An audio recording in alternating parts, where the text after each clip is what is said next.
Now we talked about the kermes tree growing in Mediterranean. In Turkey we have it also. So during Ottoman Empire they used it all the time. Now when we look at the clay tablets, we see the mention of a kermes insect as source of red dye in a commercial tablet. Let me read it directly. Hocam, we don't see this slide. Ne oldu? Neden göstermiyor? Hadi bakalım.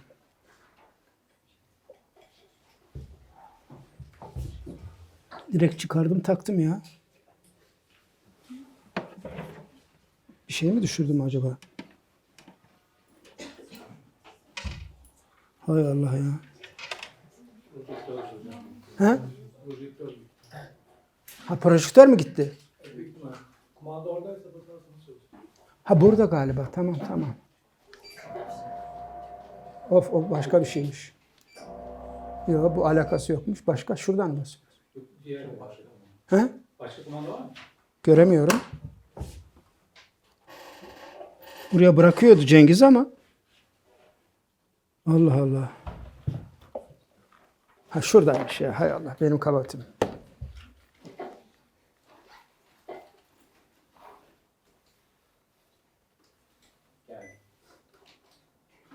Tamam.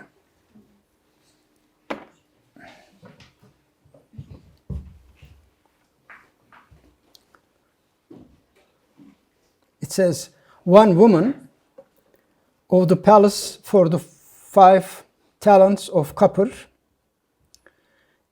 Ilya is the name of the woman. The merchant took on the arrival of his caravan for 5 talents of copper, the equivalent in cedar, cypress, tamarisk. These are the woods where you obtain various medicines or dyes.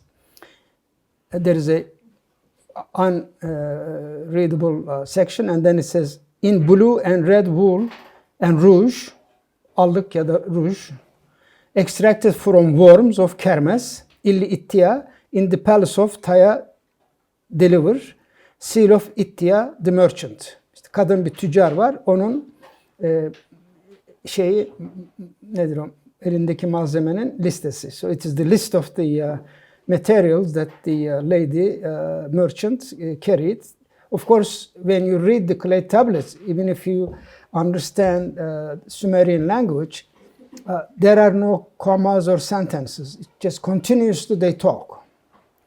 So in the old days, before the comma and the other punctuation were invented, they just spoke continuously. Also, when you read some documents of the Sumerian kings, normally you expect the president or the king of a country to speak in a formal manner, just not like street talk, but they speak just like ordinary public and no punctuation. They continue to say, and when they wrote the same way. So when you read the speeches of the kings, they speak just like an ordinary people.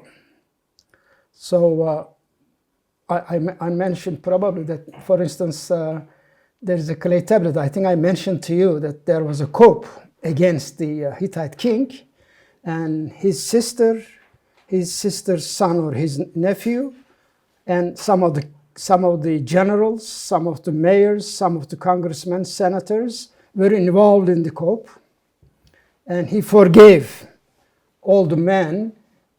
He did not kill them, and he said, "I don't want to kill them. I want them to work in my farms, but I removed all their titles and valuable materials, but I did not touch their wives or children. I did not kick them out of the country. I did not send them to exile, because they didn't do any harm to me, just the husbands were guilty. So this is, of course, just the opposite of many kings in the world, especially in Sumerian times. I mean, it was very natural to kill anybody against you. They don't have to have a cope. If you feel that he doesn't like you, he speaks against you, you kill them. And nobody complained, because they said, well, he is guilty, he spoke against the king, that's it. So anyway, so when we read the speech of the king, he speaks just like an ordinary person. For instance, about that clay tablet I mentioned, about complaining about her sister, he says, those generals and congressmen and my sister, oh, she's a snake. You know, he says, my sister, she is a snake. Just like today, they say she's like a snake. And her son, they wanted to take over my kingdom, my throne, and but I did not harm them. And in another one, he complains about his daughter. He says, you, my people, do you know that my daughter, she always asks me to give her something. I gave her a house, I gave another house, I gave her golds, I gave her grape fields, and she keeps asking. I cannot give her any more because I do not want to collect tax from you and spend your money for my daughter. You see how my daughter forcing me to give her, I will not do it. You know, this, he complains about his sister as a snake. He complains about his daughter asking for many goods or many properties to get richer and richer. But you can actually get two lessons from that. One is that, as I said, they speak like ordinary people on the street. But the other thing, they're human, you see. He does not want to spend public money for his family anymore. He said, that's enough for you. You should be satisfied. You shouldn't ask for other houses. I gave you a house also for holiday. Don't ask anymore. And he complains to the public. That's really interesting. And also in the previous one about the cope, he also says that from now on, I will never let my nephew, the son of my daughter, to be the prince of the crown. I have a young son, 1 or 2 years old. He will be replacing me. I ask my senators and kings, please take him to the war, take him to the other countries. So let him learn about war, about international relations. Please educate my daughter to be the future king. So it's just, as I said, you know, he doesn't have any secrets away from the public. He knows that when he wrote something, people will read it. But today, you never see anything like this. We're not letting his family to get rich. You will not allow any opponents. Instead of, all the kings were killing their opposition people, but he forgave. So, but the way he speaks, what I'm trying to say is that it's just like ordinary person on the street. Later on, many centuries later, they started to give speeches in a formal fashion. But as I said, the other thing is that they do not have any punctuation, no comma or anything. They just continues to say the words. You have to understand where to stop, where not to stop. Okay, well, anyway, let's get back. Okay. So, as I mentioned last time and today, the other source was cochineal. It's again an insect. We don't know whether they use them, but for centuries it's known. They take these insects and then they use it as food dye because it is organic dye. Therefore, we use anytime you drink or eat something red, And if it says it's organic, that means you are drinking the juice or the solution of the cochineal, which is coming from the insect. What was Bacardi? Yeah, Bacardi is a drink. Biliyorsunuz değil mi? Bacardi hala satılıyordur. The color is directly from cochineal. So this is the formula of red dye of the cochineal insect. As you can see the conjugation. So whenever we talk about the dyes, we talk about, no, not here, conjugation.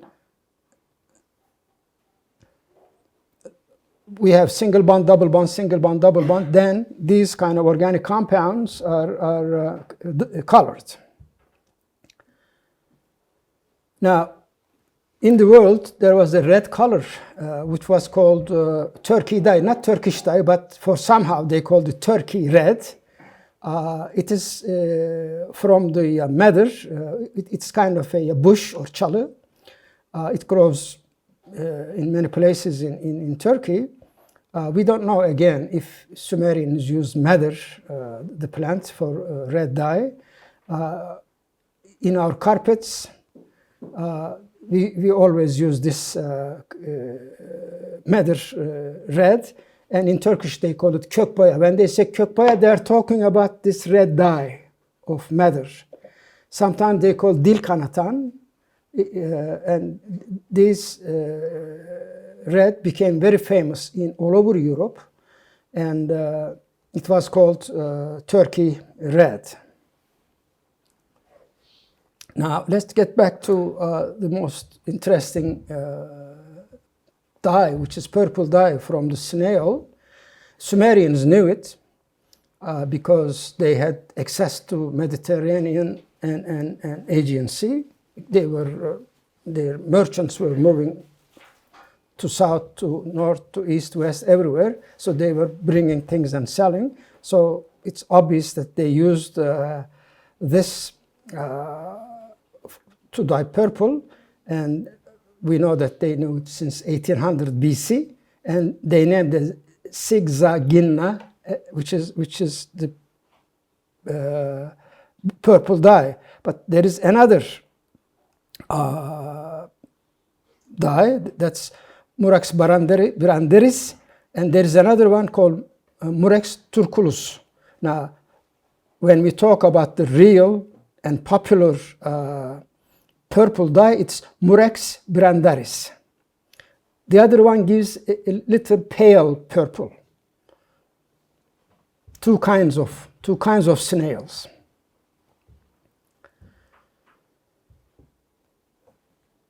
And now, when you go to Google or Wikipedia, wherever, you don't see Murex brandaris. Somehow they changed it into Bolinus brandaris. And Murex trunculus is called Bolinus trunculus. But usually they say that it's the same thing. I don't know the reason the biologists prefer to add Bolinus. Now this is Murex brandaris, the snail, just like you see on the shores. You collect the shells. The head of the back of the head of the snail, there is a small sac, kesecik. It contains the dye, so you have to collect about 12,000 sea snails to obtain 1.5 grams of purple dye. So that's why it's very expensive.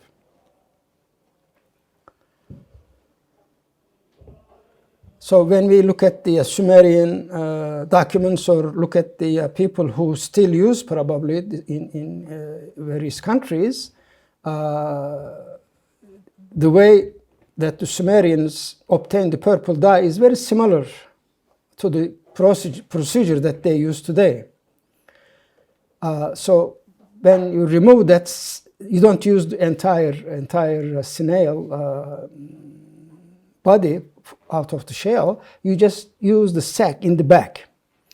Now, it's very strange that I was talking to an archaeologist in Ankara University many years ago. I said, have you seen any extraction apparatus in any excavation in Turkey? And I showed him the pictures of the Sumerian extraction apparatuses. He said, no, I have never seen, but unfortunately, he passed away now. He couldn't find any in our museums, but I'm sure that in Anadolu Museum or other museums, they have at least broken pieces of extraction and distillation apparatuses from Babylonians and Sumerians. But usually the archaeologists, if they don't understand what it is, they simply call it perhaps ceramic container and put it into the stockroom, because there are millions of objects in the stock rooms of the museums, because they have limited area for displaying valuable materials. And for archaeologists, if they don't know any chemistry, distillation apparatus and extraction apparatus, especially if they are half broken, for them it has no value. Broken ceramics, they list them. So I have no chance, or no, I don't think anyone will have a chance. Maybe one of you later, if you have a chance, I'm sure that you'll find it in the stock rooms of Turkish museums and museums in Iraq and other countries. But they had the extraction and distillation apparatus in the display in Iraq, Baghdad Museum. I never had a chance to go to Iraq, but I tried to see the distillation apparatus and sublimation apparatus in Pennsylvania Museum, but they didn't have it on the display. So for the museum, director of museum, it's not important. It's just a ceramic material. Probably they put them back to the stockroom. Well, anyway, I was talking about a friend of mine, archaeologist, and he said, I found the paper. He brought me the paper. I forgot to, I have to find in my files. I can put it on the PowerPoint. There is a broken extraction apparatus excavated in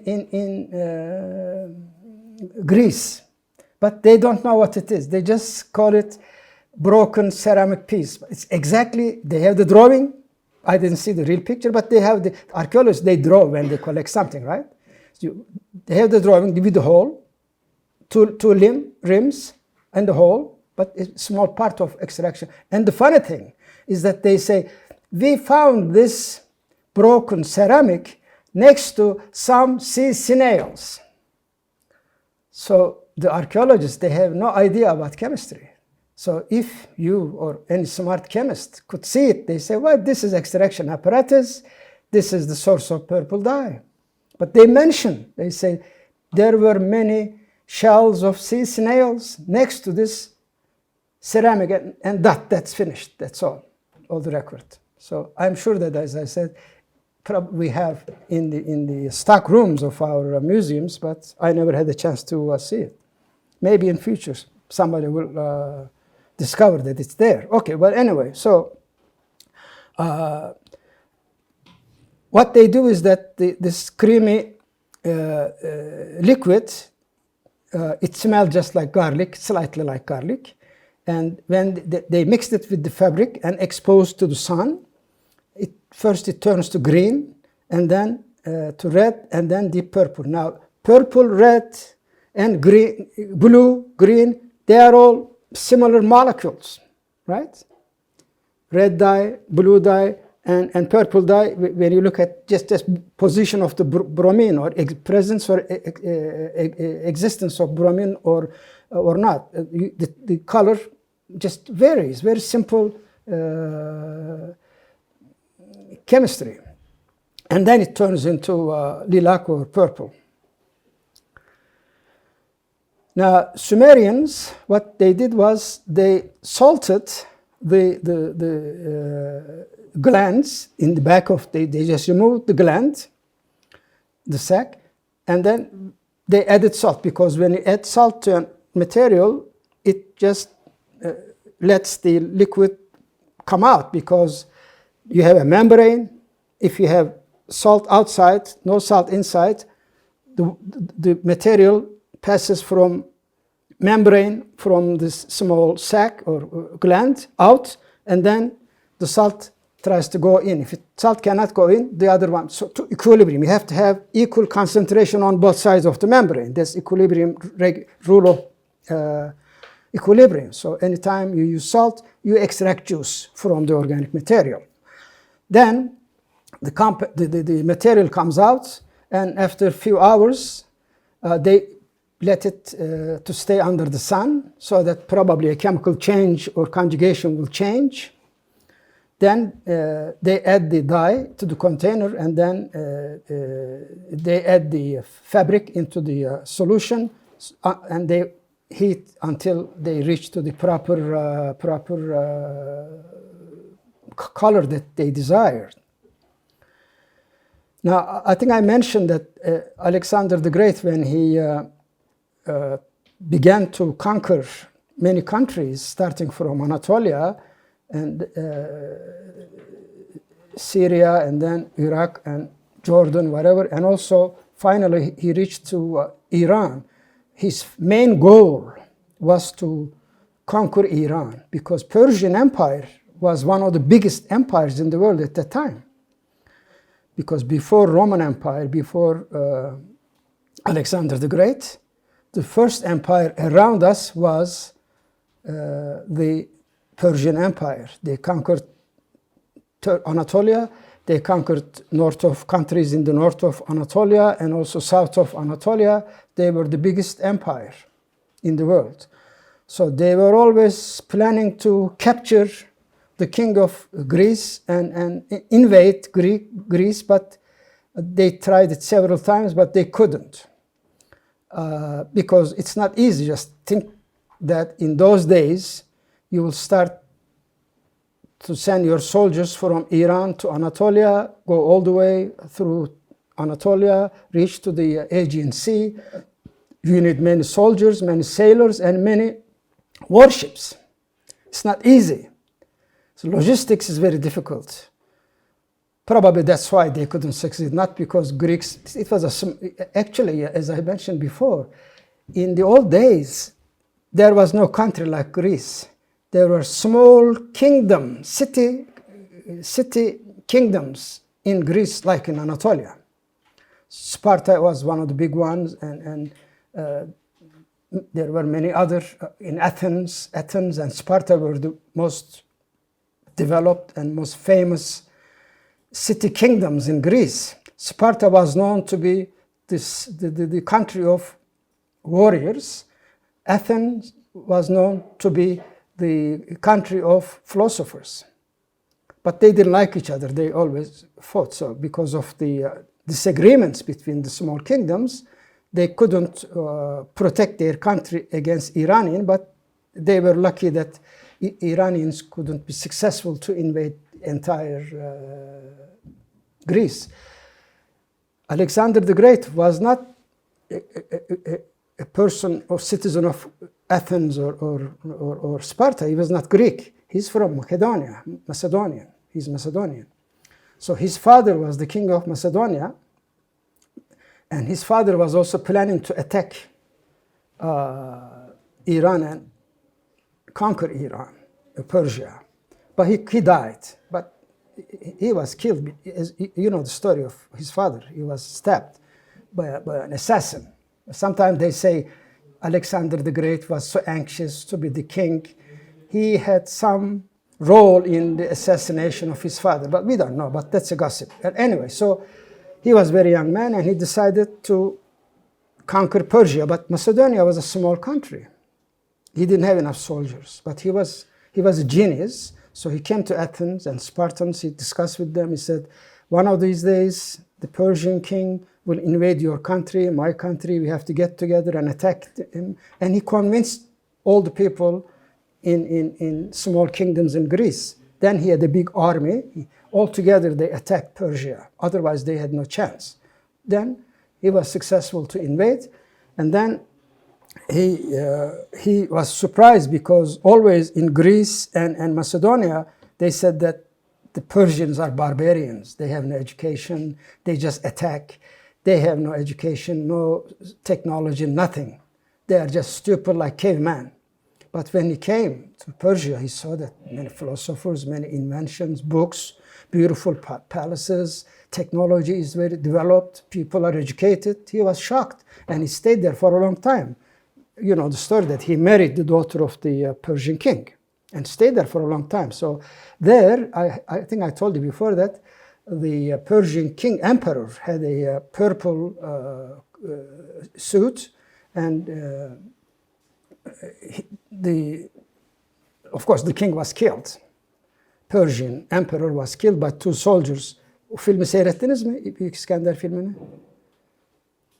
I think it was on TV for many years ago, and also but in the movie, the thing is that the two soldiers killed the emperor of Persia. And then they were very happy to go and tell Alexander the Great, saying that we killed the emperor, and they expected, you know, thousands of gold coins or gold or silver coins. But Alexander the Great was very upset. And he says a word, and which is in the literature, he says, only a king can slay a king.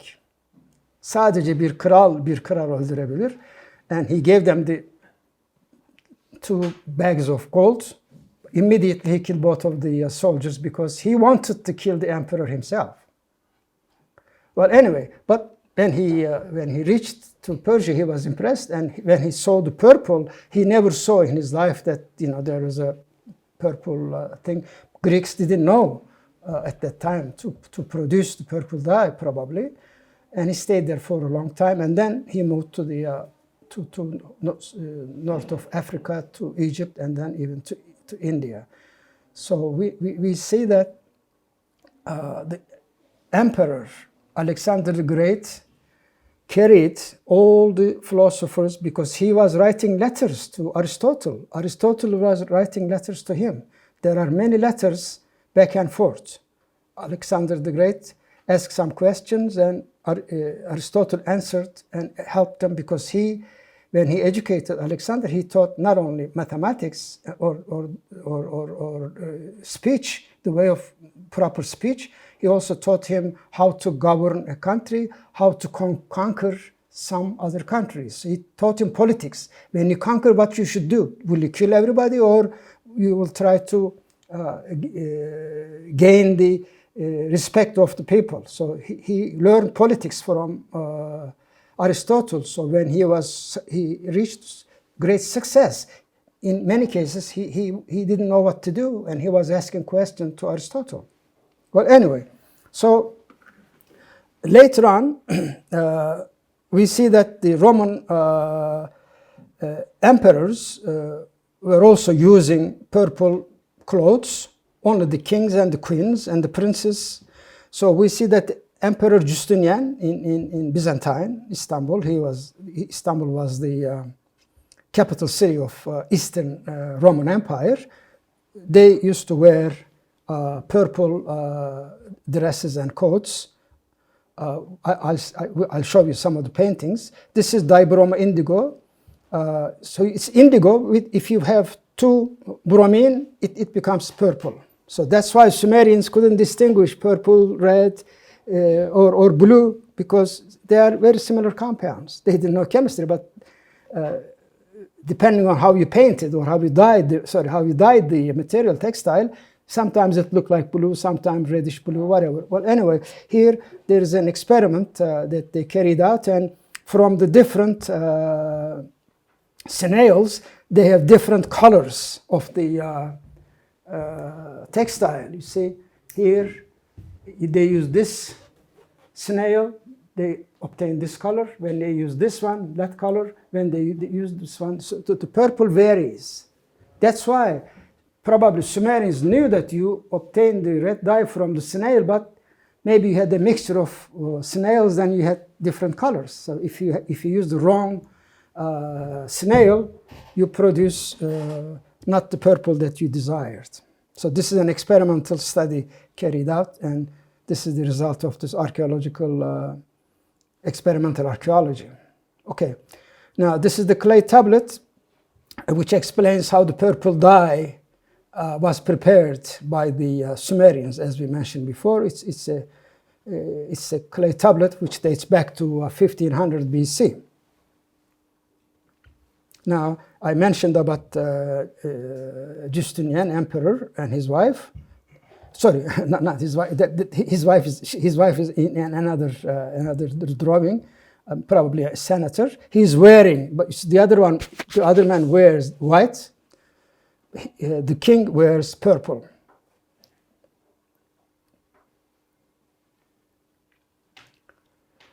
Now, purple dye was used during Roman Empire, even in Eastern Roman Empire times.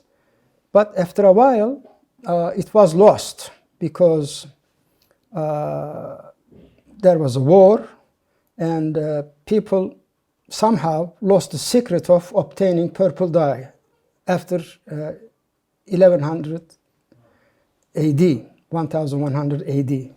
For 500 years, we don't see any trace of purple dye or textiles.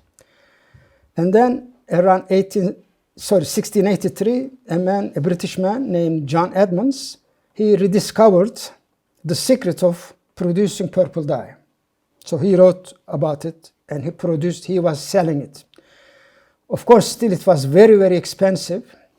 And Henry Perkin, as a chemist, biliyorsunuz değil mi Perkin herkes? Perkin Elmer vesaire, you remember him. He was a British chemist, and he invented the synthetic purple. Now, in his portrait, you can see that he's holding a purple textile, and the purple dye is there in a beaker. But he discovered the purple dye by accident. He was not aiming to discover or to synthesize purple dye, because he was a student of a German professor, and he gave him a thesis or an experiment to carry out, and accidentally he discovered it. So when he was about 15 years old, he wanted to study chemistry, but his father said, no, don't become a chemist. You cannot make any money these days. You have to, study something else. But he was much interested in chemistry, and he didn't care about what his father said. At the age of 15, in those days, you didn't have to graduate from high school to be a university student. Now, the schools were not like the schools we have in Turkey or in Europe or States or anywhere in the world. In the early days in Europe and in Anatolia, the schools were different. As I said, Sumerians established the first schools in the whole world because they invented alphabet. And as I said, the kings needed to keep the record of their treasure. And the priests in the temples, they had a big treasure, maybe as big as the treasure of kings or maybe more. So they had to keep the track of their treasure. Also, they had to write down the words of God according to their religion, whatever religion they had. So they always wanted to write down the laws of God and the words of God and the prayers. Normally they memorized the words of God, prayers. So when Sumerians invented the alphabet and writing, it was invented by the scribes of the king, and also the scribes of the temple. We don't know what kind of connection they had, but they had to keep the record of the treasure, as I mentioned before. First, they had to invent numbers, making small marks on a piece of wood, then writing on clay tablet, and then they've discovered that alphabet would be much easier to keep records of the treasures. They had the numbers and the alphabet. So they established the first schools in the palace of the king and also in the temples. So there were two schools, one in the temples, one in the palaces. They were called scribes, katib. They learned how to write and they kept the records. And then slowly they were so educated and there were so many scribes who knew how to read and write, they sent them away from the palace or from the temple to the other countries. The chief man in the temple, the top priest, wanted to have many priests in other cities. So normally they had some priests in other cities, but they didn't know what they were doing. So writing would be the best way to send some scribes to those cities so they could write down the proper words of God according to their religion. And then the kings wanted to have some administrators in cities, belediye başkanı or vali, whatever. So they started to send some of the scribes to the cities as educated persons because they were educated, so they knew prayers, they knew the laws because they wrote down the laws of the king or the emperor, whatever. That's how the schools were established in other cities because the educated man wanted to teach writing and reading to his workers because he was the only one who could read and write, and that's he cannot handle all the work of the city. So they educated some bright people, and then they founded small schools there. But the main source of school is Sumerian palaces and temples. And that's how it developed in the entire world. Many, many centuries after Sumerians, Europeans established schools. Again, the schools started in palaces of the kings and in the churches because they had to write down the words of the God according to the Christian religion, and the kings wanted to keep their laws, etc., on the record. So that's schools were always in the churches and in the palaces everywhere in the world. So education was not like today, going to elementary school, then to middle school, then to high school, and then there was no such thing. When we talk about the foundation of universities, the educated people who knew how to read and write and very bright people, they got together, the students. They said, let's find a good teacher and learn something more mathematics from him. So they searched, they found the best man in their country or in another country. So they paid the money to the teacher, to the best mathematician they could find. Usually they are the sons of rich people, or sometimes they worked hard. They saved some money to educate because they knew that if they were educated, they could be rich. They knew that. In order to get rich, you should be educated. So if you don't know mathematics, it's a handicap. So they searched for a good mathematician, good historian, maybe good physicist, good chemist, whatever they found. They went there. This is the university. So they knew how to read and write. They learned in their country. They were educated to a limit, let's say, only reading and writing and some history maybe memorized. But if they wanted to learn more, so they said, who is the best historian in this country? And 10 or 12 people, 20 people, they gathered and paid the money. And they were educated for 6 months, for 1 year, sometimes 2 years. And that's what we call this initiation of university. It's not, they didn't have a building, come over here, no, there is no high school, there is nothing. So it just developed in time. But the beginning is the traveling students. They used to wear a yellow scarf on their neck, so they knew each other. But there were some fights, things like that. When they went to a city to learn something from a mathematician, like your class, you are friends, so you just go around together, and then sometimes you go after a girl or do whatever. So there were fights, and the city people, ordinary village people, they hated the students. In some cases, they killed the students. So it was not easy to study in a university because the ordinary public, the ignorant people, did not like them to be in their country. So it was not easy.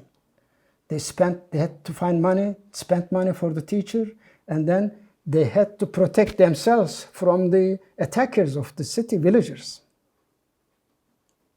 It was an easy job to be a university student. But then, of course, again, the kings and the popes decided to have an establishment of a university under their roof.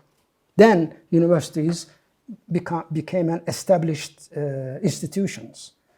One in university, in the palaces, the other one in the churches. In some countries, the universities under palace became more popular. In some countries, the universities established in the churches became more popular. But of course, after a while, it just ended up. But the beginning was not, as you can imagine, that it was like, no, education was not like this today, like it today. Evet, okay. So, at the age of 15, he went to London. Sorry, he was in London. Perkin was in Royal College of Chemistry, and German chemist Hoffman, you know Hoffman also. He was in London, and he started to work with him, and he became his assistant. Then Hoffman asked him to synthesize quinine. It was a medicine, of course, still is a medicine, from coal tar. Yani kömür şeysi nedir? Zifti ya da katran. He knew that there are many organic compounds in tar. So he said, let's extract quinine from there. It's a simple experiment, but in those days it was revolutionary.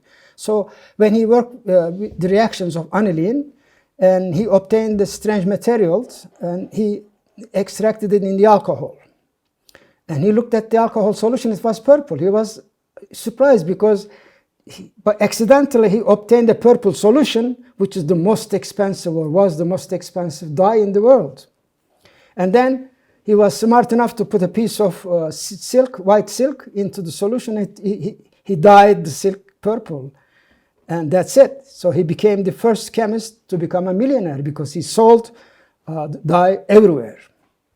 Now, if you look at the structure of the dyes, we see orthotoluidine, aniline, and paratoluidine. And there are three kinds of purple: movin A, pseudomovin, and movin B. They are all purple, different colors, different colors of purple, as I showed you, the experimental one. So he obtained three different purple dyes. So he synthesized alizarin, which was famous Turkey red. And of course, Turkey red lost its popularity after the synthetic alizarin dye was invented or synthesized by Perkin. And we see Queen Victoria in England. She is wearing a purple dress, which is dyed by the synthetic purple dye. Normally, the queens always used to wear original purple dye from the snails. And again, Empress Eugene, wife of Napoleon III, she is also wearing a purple dye, which is movin, which is a lighter purple. Okay, next lecture we'll talk about the soap. And I want you to watch this video and then write down a homework about the production of modern soap. Here you can see the modern factory. So if somebody asks you, how do they make soap, or how can I make soap at home, or how do they make factories? So I want you to write down the two as a homework for next week.